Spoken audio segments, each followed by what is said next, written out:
Hello. Good morning, all of you. Good morning sir. बच्चे आवाज को म्यूट कर लेंगे सभी बच्चे। गौरव आवाज आ रहा है बढ़िया से बच्चे? Yes sir. Okay, camera on करेंगे सभी बच्चे। तो कुछ जैसे कि प्रीवियस क्लास में बच्चे हम लोग पढ़ रहे थे रेसिडेंस एंड टैक्स लायबिलिटी में। तो इंडिविजुअल का पढ़े हम लोग, एचयूएफ का पढ़े, कंपनी का पढ़े, या एवरी पर्सन कोऑपरेटिव सोसाइटी पढ़े। कुछ प्रैक्टिकल भी गौरव हम प्रीवियस क्लास में हम लोग किए थे, याद है आपको? Yes sir, practical. हाँ, उसी को हम लोग कंटिन्यू करेंगे। आज के सेशन में प्रैक्टिकल सेशन रखेंगे और फिर नेक्स्ट क्लास से बच्चे हम लोग इसको नेक्स्ट चैप्टर स्टार्ट करेंगे।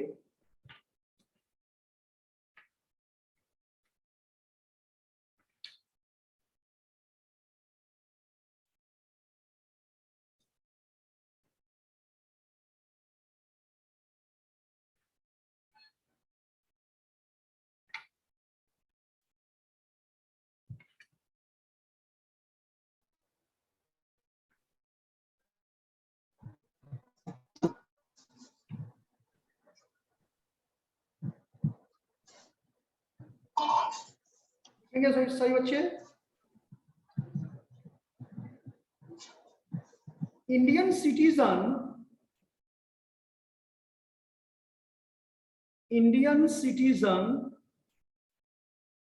Mister Abhishek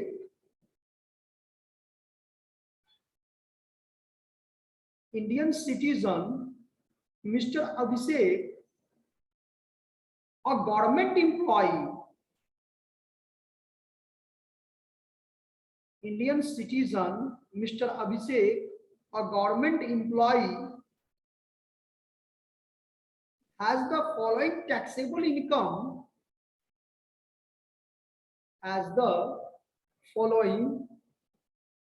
taxable income, for the previous year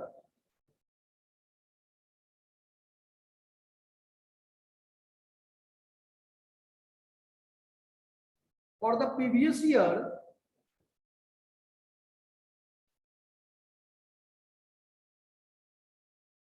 21-22, for the previous year 21-22.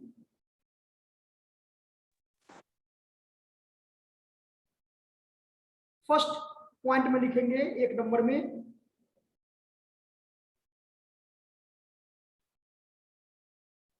Salary receive in foreign country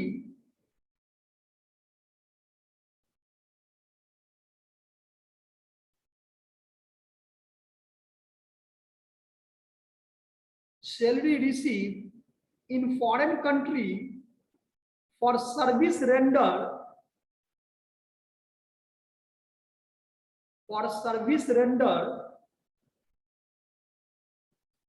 in that country, service render in that country, rupees में लिखिए 50,000।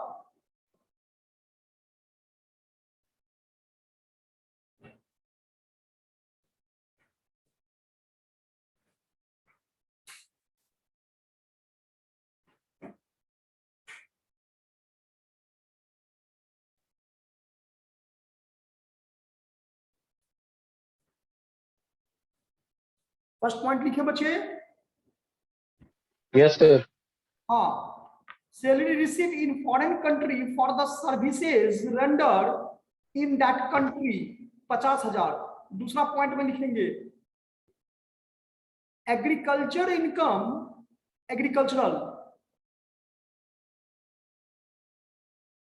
Income from agriculture land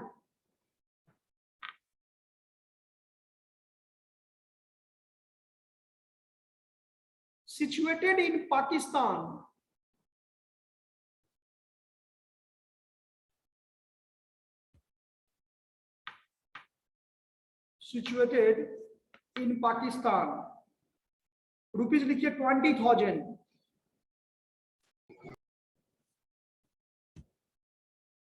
बच्चे camera on कीजिए सही बच्चे। Third number point लिखिए, dividend by an Indian company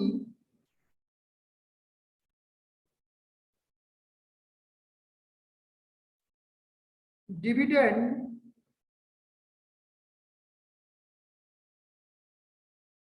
by an Indian company payable outside India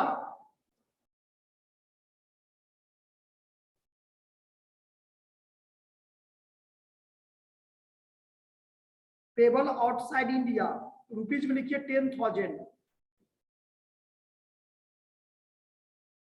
fourth number point,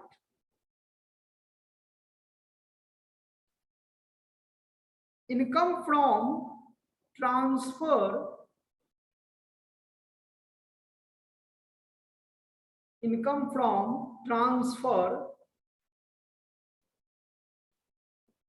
of a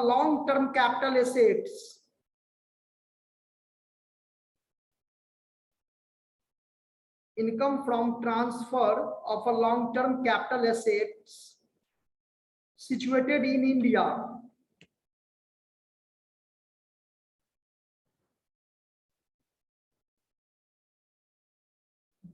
amount में लिखिए 20,000।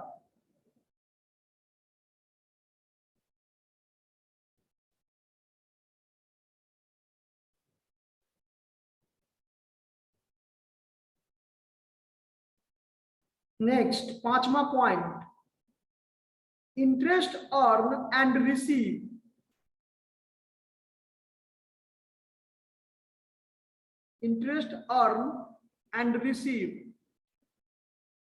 in England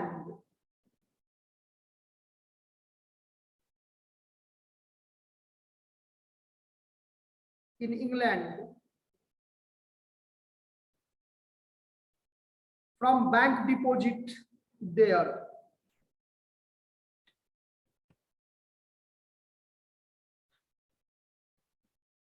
rupees में लिखिए 5,000।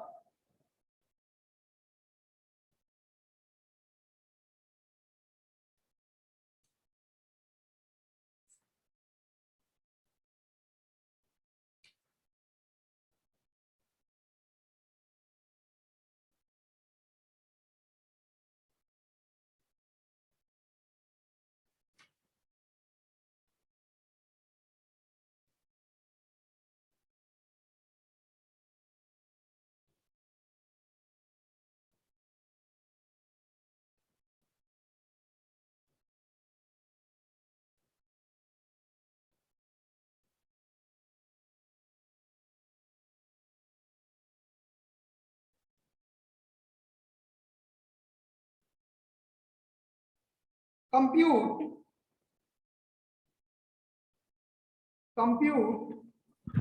सर दूसरा पॉइंट 5 पॉइंट हुआ ना, इसी को यस सर कंप्यूट करना है। Compute taxable income of mister Abhishek, compute taxable income of mister Abhishek for the assessment year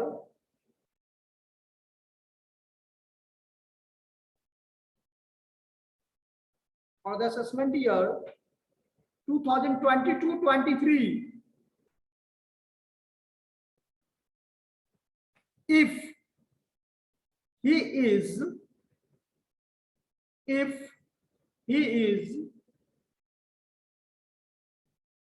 A number में रेसिडेंस होगा तो किस प्रकार से इस इनकम को ट्रीट करेंगे।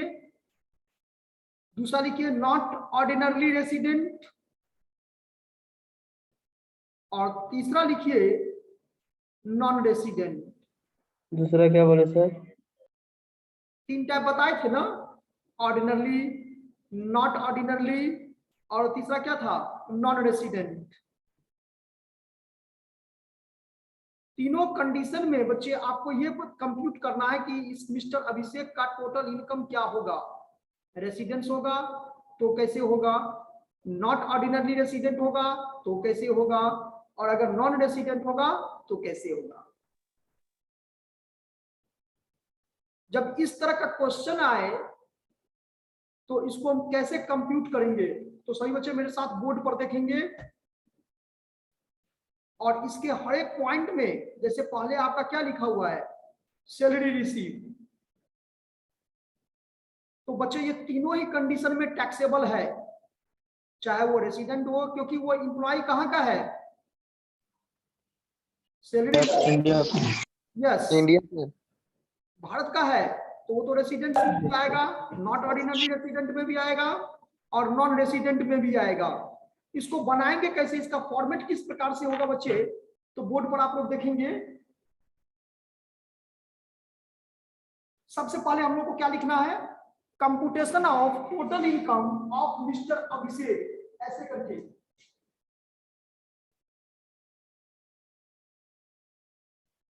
यहां से computation of total income of mister Abhishek,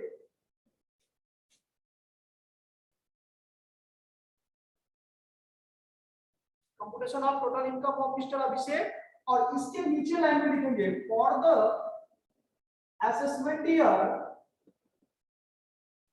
2022-23, yes या नो, यस सर। और इसके बाद यहां पर 3 कॉलम कर देना हम लोगों को बच्चे, क्या कर देना है, एक तो आपका क्या है, फर्स्ट में रेसिडेंट, ये देखिए ये हो जाएगा रेसिडेंट, सेकंड में क्या कर देना है, नॉट ऑर्डिनरी रेसिडेंट,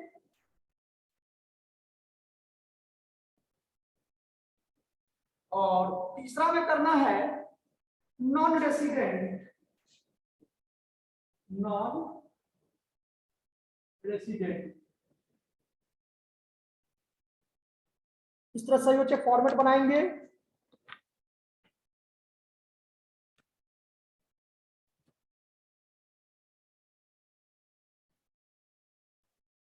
दिखाई दे रहा सही बच्चे को, यस सर। अब करना कुछ नहीं है, यहां पर सिंपल आपको डेटा जैसे यहां पर आपको बनाना है, तो फर्स्ट नंबर पॉइंट यहां से स्टार्ट करके लिखना, यहां से 1 नंबर। अब फर्स्ट नंबर पॉइंट में क्या करा है कि salary receive in foreign country for services rendered in that country, मतलब इसका मीनिंग क्या हुआ बताइए, आउटसाइड इंडिया बोल सके।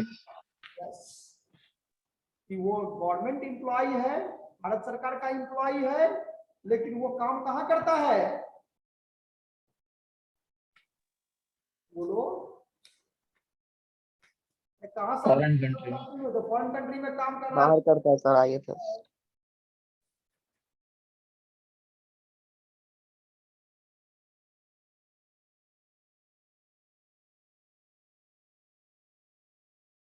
यानी भारतीय नागरिक, मिस्टर अभिषेक भारतीय नागरिक है जी, यस सर। और वो विदेश में सेवा दे रहा है, उसके स्वरूप में वो विदेश में ही पैसा क्या कर रहा है, प्राप्त कर रहा है, यानी सैलरी रिसीव कर रहा है। तो यहां पर जो लिखेंगे लैंग्वेज में, salary earn and receive in foreign country, क्या लिखेंगे, salary earn and receive in foreign country. देखो तो ये लैंग्वेज समझ में आया, yes sir. Salary earn and receive in foreign country, अगर भारत सरकार का कोई भी एम्प्लॉय है जो विदेश में सेवा दे रहा है और वहां पर सैलरी प्राप्त कर रहा है, तो वो तीनों ही कंडीशन में टैक्सेबल होगा बच्चे, याद रखना इसको। तो तीनों ही कंडीशन में, यहां पर लिखिए 50,000, यहां पर लिखिए 50,000 और यहां पर लिखिए 50,000। Is that clear? तीनों में होगा सर। यस, तीनों में टैक्सेबल होगा वो, चाहे वो रेसिडेंट हो, चाहे वो नॉट ऑर्डिनरी रेसिडेंट हो, चाहे वो नॉन रेसिडेंट हो। ओके। लेकिन टैक्स तो एक ही बार ना देगा सर। अरे भाई, तो टैक्स एक ही बार देगा तो उसको तीनों कंडीशन में आपको समझना पड़ेगा ना। तीनों जगह देना पड़ेगा ये। क्वेश्चन में लिख देगा कि अगर मान लो मिस्टर अभिषेक एक रेसिडेंट है तो इसका क्या होगा, तो आप लिखोगे ना वहां पर तो हाँ ये टैक्सेबल होगा, रेसिडेंट होगा। तो जो नहीं होगा उसके बारे में हम बताते हैं बच्चे। सर तो वैसे देखा जाए तो सर ये नॉन रेसिडेंट में ही आएगा, क्योंकि ये भारत का सिटीजन है लेकिन सेवा दे रहा है कहीं और। हाँ, सेवा और देखो हम क्या समझाए थे स्टार्टिंग में, थ्योरी में बच्चे बताए थे, आप लोग याद करो कि एसएससी होने के लिए उस सिटीजन होना, सिटीजनशिप होना कोई जरूरी नहीं है। एक विदेशी भी भारत में आकर के टैक्स पे कर सकता है। यस या नो? अगर वो मेरा कंडीशन फुलफिल करता है, प्रीवियस ईयर में 182 डेज रहता है, तो उसको रेसिडेंस केस में रखेंगे ना, टैक्स तो देगा वो, तब तो वो एसएससी का लाया। लेकिन सिटीजनशिप वो कहाँ का है, मान लो इंग्लैंड का है। तो मेरा कहना यहाँ पर साफ है, क्लियर हम कह रहे हैं कि टैक्स पेमेंट करने के लिए सिटीजनशिप से कोई मतलब नहीं है। इसमें सेक्शन में बताया गया बच्चे,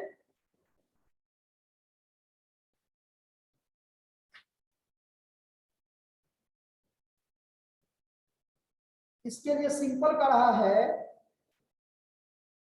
कि भारत में की गई सेवाओं के लिए इसकी प्राप्ति भारत में हो या विदेश में हो, टैक्सेबल है वो। उसको इनकम डीम्ड टू अक्रू और अराइज इन इंडिया माना जाता है, जो कि सेक्शन 9 क्लॉज 1 में दी हुई है कि कुछ ऐसे इनकम होते हैं जो भारत में मतलब उपार्जित या अर्जित किया गया है लेकिन रिसीव भारत में नहीं किया गया है। तो इसमें एक ये भी सैलरी से भी रिलेटेड होता है।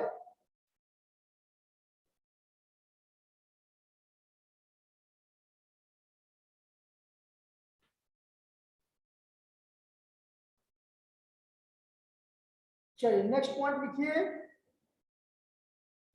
Next point, income from agriculture land situated in Pakistan. ये बच्चे सिर्फ रेसिडेंट्स के केस में होगा, रेसिडेंट रहेगा सिर्फ उसी में टैक्सेबल होगा। नॉट ऑर्डिनरी और नॉन रेसिडेंट केसेस में नील होगा, कुछ नहीं जाएगा। पहले लैंग्वेज लिख लीजिए।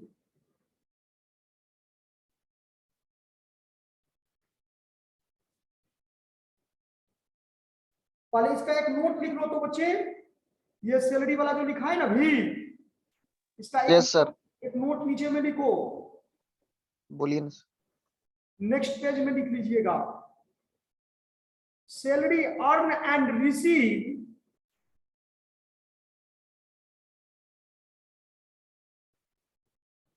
salary earned and received in foreign country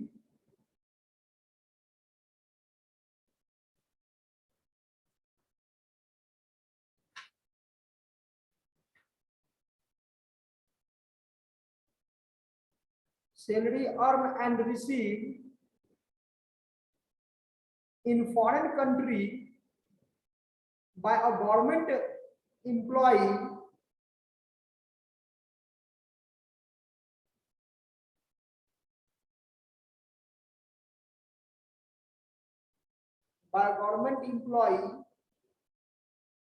and Indian citizen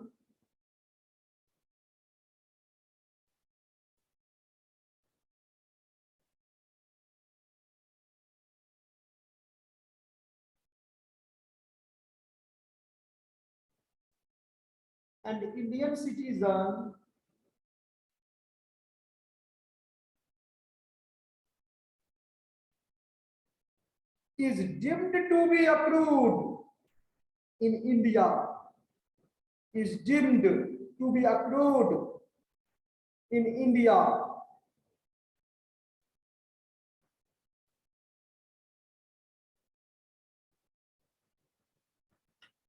Therefore,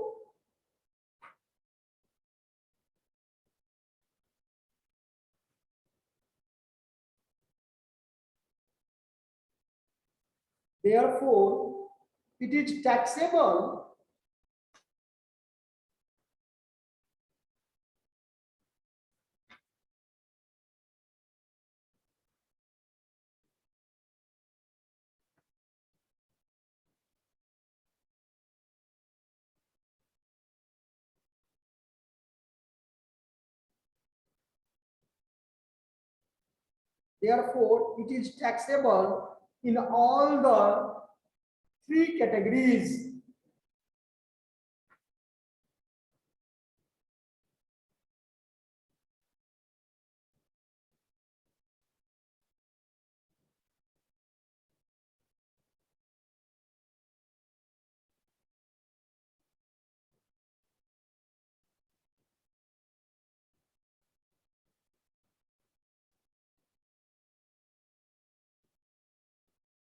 Therefore, it is taxable in all the three categories. यानी तीनों ही कंडीशन में ये टैक्सेबल होगा.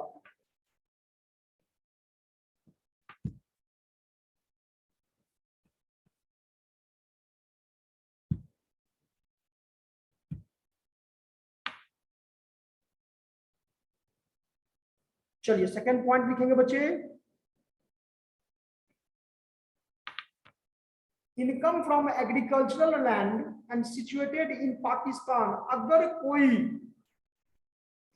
जमीन भारत के बाहर स्थित हो और उस पर इनकम जनरेट करता है तो बच्चे वो टैक्सेबल है, उस पर टैक्स लगता है, लेकिन सिर्फ रेसिडेंट के केस में, नॉट ऑर्डिनरी रेसिडेंट के केस में नहीं, या नॉन रेसिडेंट के केस में नहीं. तो लैंग्वेज में लिख लीजिए. यहाँ पर क्या लिखेंगे, यहाँ जहां पर 1 नंबर 2 नंबर लिखिए ना, यहाँ पर 2 नंबर कर दीजिए और यहाँ पर लिखिए सेकंड में income from agricultural land situated in Pakistan. अगर कोई लैंड भारत के बाहर स्थित हो तो उस लैंड से अगर वो इनकम जनरेट किया है पर्सन तो वो टैक्सेबल है. किस केस में, जब वो भारत का निवासी हो, रेसिडेंट हो, यानी नॉट ऑर्डिनरी रेसिडेंट और नॉन रेसिडेंट अगर होगा तो उस सिचुएशन में, उस कंडीशन में जो इनकम जनरेट किया जाता है, चाहे वो भारत के बाहर में ही सिचुएटेड लैंड क्यों ना हो, वो टैक्सेबल नहीं है.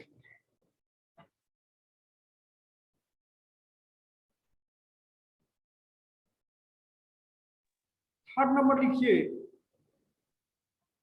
सर तो हाँ, डिविडेंड के बारे में एक नोट और लिखेंगे बच्चे आप लोग. सेकंड नंबर नोट कर सर तो ये इनकम फ्रॉम एग्रीकल्चर भी तीनों में जाएगा सर. नहीं, टैक्स इसका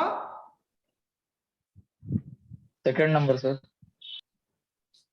अभी बताया ना, सेकंड नंबर यहाँ ऐसे लिखो, सेकंड यहाँ पर नंबर कर दो और यहाँ पर क्या लिखेंगे कि income from agriculture land, income from agriculture land, और यहाँ पर यह लिखना पड़ेगा सिचुएटेड इन क्या, agriculture land situated in Pakistan. Situated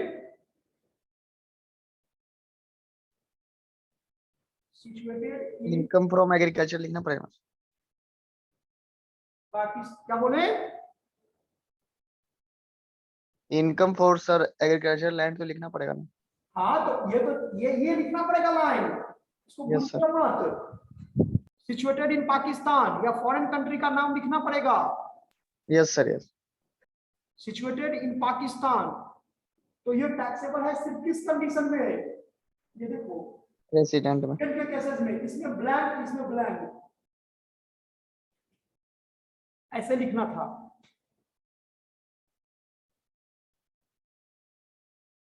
लिखिए, एक नोट लिखिए. तो सर ये रेसिडेंट में कैसे जाएगा सर, क्योंकि ये तो सर इंडिया का सिटीजन है सर. तो हाँ तो सिटीजन हुआ इंडिया तो रेसिडेंट होगा ना.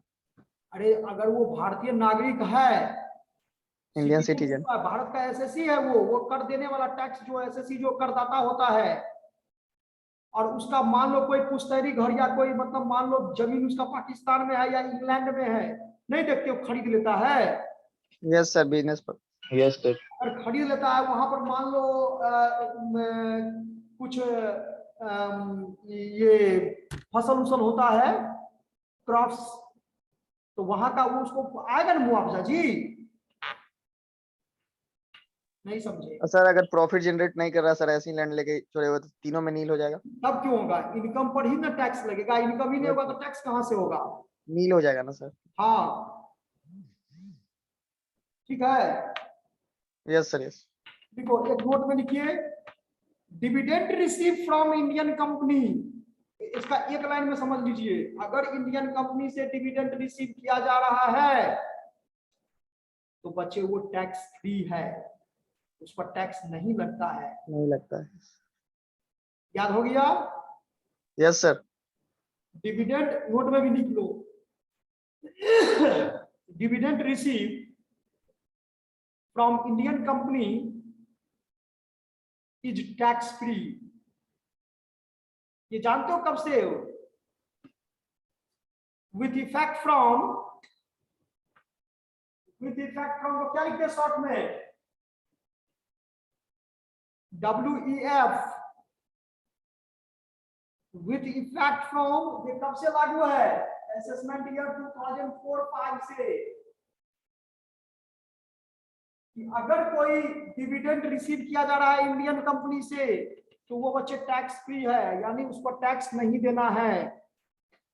यही रीजन था कि इसमें हम टोटल जो है इनकम में शामिल नहीं किए, क्योंकि अगर टोटल इनकम में शामिल कर लेंगे तो इसका मतलब है उसको टैक्स देना पड़ेगा कि नहीं देना पड़ेगा?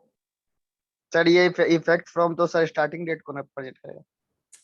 स्टार्टिंग विथ इफेक्ट फ्रॉम ये हुआ कि इस डेट से, इससे Yes, sir, पहले शुरू। टैक्स देना पड़ता था, मतलब इस डेट से आपको टैक्स नहीं देना पड़ रहा है, इसका मतलब ये हुआ। 2004-5 के बाद टैक्स नहीं देना। 2004-5 से देना स्टार्ट हुआ है। अच्छा।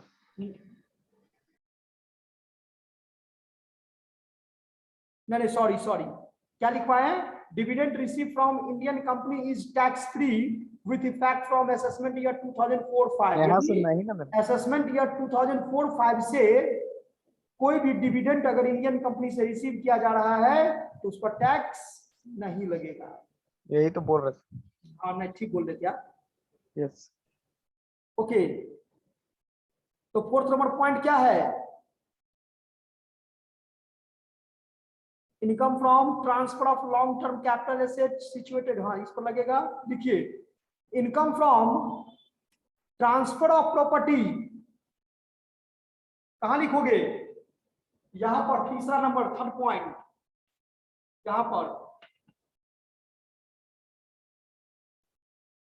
Income from transfer of property, income from transfer of property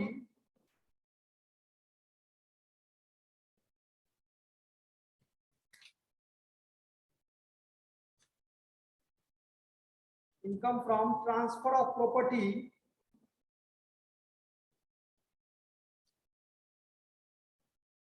situated in India,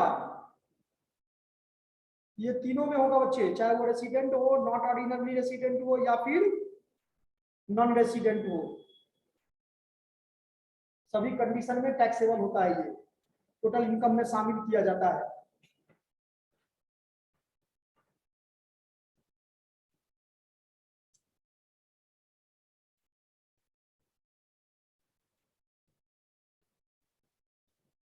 और पांचवा पॉइंट लिखिए, interest earn and receive in England, interest earn and receive in England,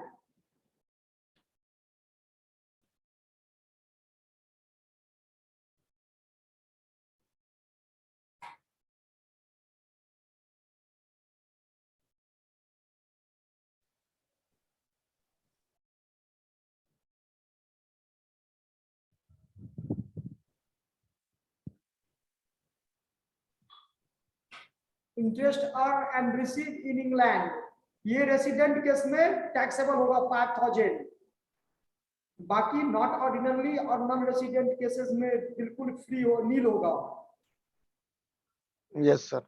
इसमें ये नियम का रहा है यहाँ पर कि ये इनकम टैक्स का जो सेक्शन है 1961, इसका सेक्शन 9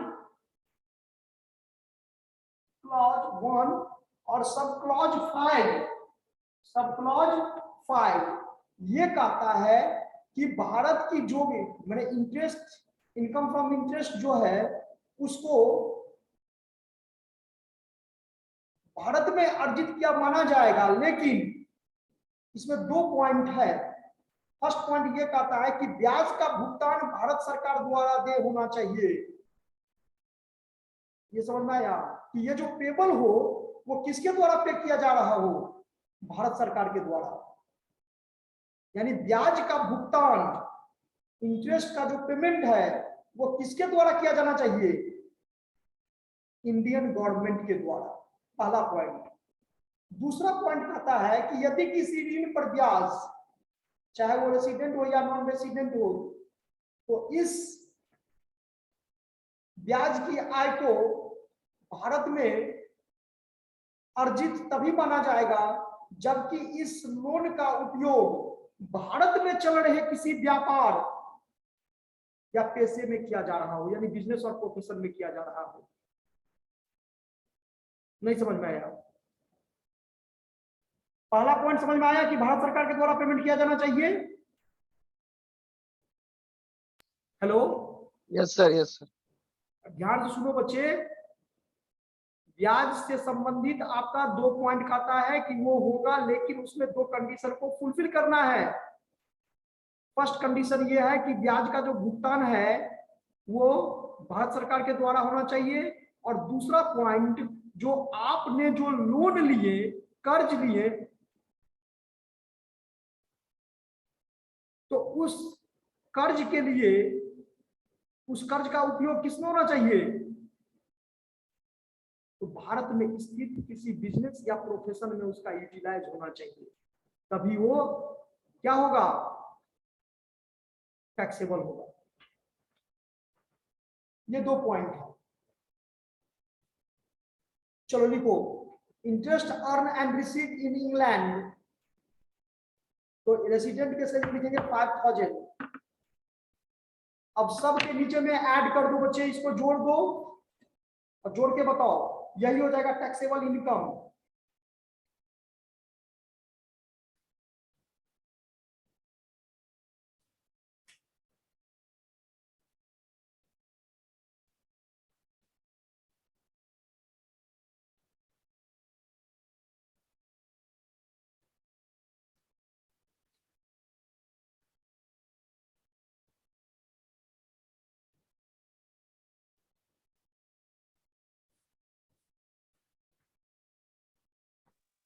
सर आपकी वॉइस नहीं आ रही। कितना आया? रेसिडेंट में आएगा 95,000, ऑर्डिनरी रेसिडेंट में आएगा 70, उसमें भी 70, 70,000, 70,000।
हो गया? हेलो, बोलो बच्चे। Yes sir. Yes sir. अब देखो 5-6 क्वेश्चन हम आप लोग को सेल्फ स्टडी के लिए दे रहे हैं, प्रैक्टिस करने के लिए दे रहे हैं। प्लीज बच्चे उसको सर क्वेश्चन नंबर 3 में थोड़ा कंफ्यूजन है। क्वेश्चन नंबर बोलिए, किसमें कंफ्यूजन है बच्चे? सर क्वेश्चन नंबर 3 में यहाँ पे लिखा हुआ है sir, dividend by an Indian company payable outside India. Sir तो ये लिखा हुआ है कि इंडियन कंपनी सर पे कर रहा है डिविडेंड आउटसाइड इंडिया को। सर तो यहाँ पर टैक्स तो लगना चाहिए। नहीं नहीं, डिविडेंड देखो होता क्या है कि अगर कोई भी इंडियन कंपनी है, अब आज के डेट में नौ डेज जो शेयर होल्डर को डिविडेंड किसको मिलता है, ये पहले बताओ। Share holder. शेयर होल्डर को मिलता है, एग्जैक्टली। तो शेयर होल्डर के लिए तो वो इनकम हुआ कि नहीं हुआ?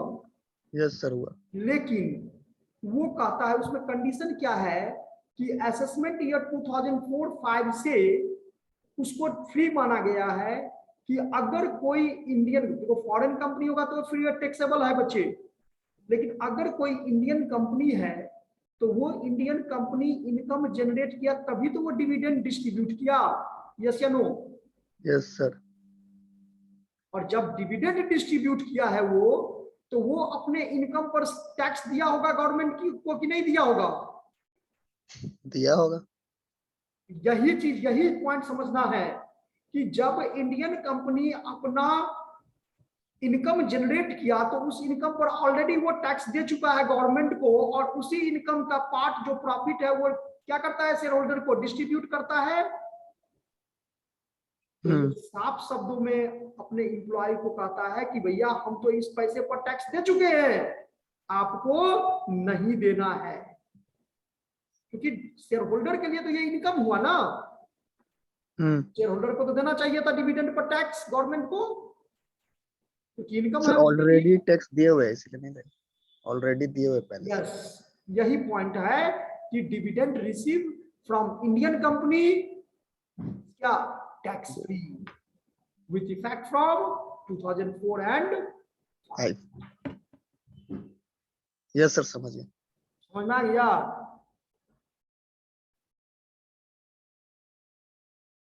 अनीसा, पूरे क्लास सेशन में एक भी बच्चे बताओ, आप लोग कैमरा क्यों नहीं ऑन करते हो जी? ऑन है सर। अभी ऑन किए हैं आप। अनीसा, गौरव, गौरव का तो ऑन है, प्रत्यय का भी, आदित्य कुमार। तो देखो बच्चे अगर यही बार बार कहते रह जाएंगे तो देखो ये टैक्सेशन है, थोड़ा भी इधर उधर। देखो एक क्वेश्चन लॉन्ग क्वेश्चन बताएं, 5 को पॉइंट बताएं, पूरा समय क्या हुआ आपका? खत्म हो गया। हो गया सर।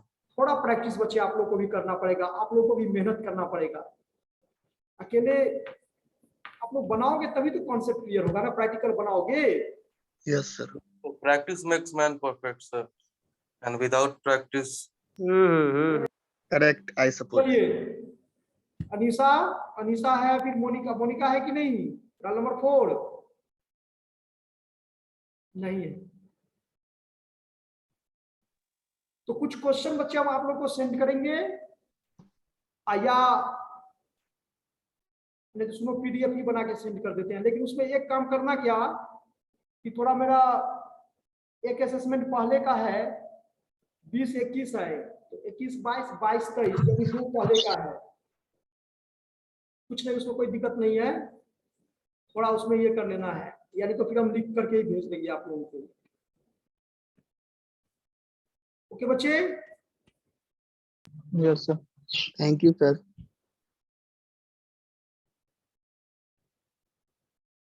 अटेंडेंस ले लिए पड़ता है। हो गया। सर लेते हैं।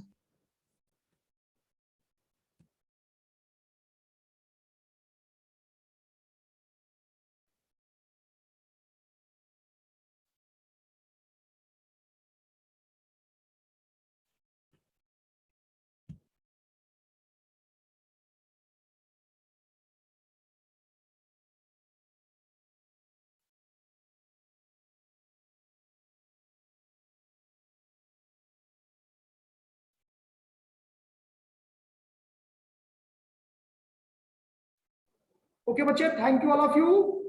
सर सेकंड Thank वाले you, sir. सिचुएशन में सर मेरा ब्रदर अगर सर प्रॉफिट जनरेट वहां से कर रहा है सिचुएटेड पाकिस्तान में, तो प्रॉफिट हम फिर टैक्स दे सकते हैं?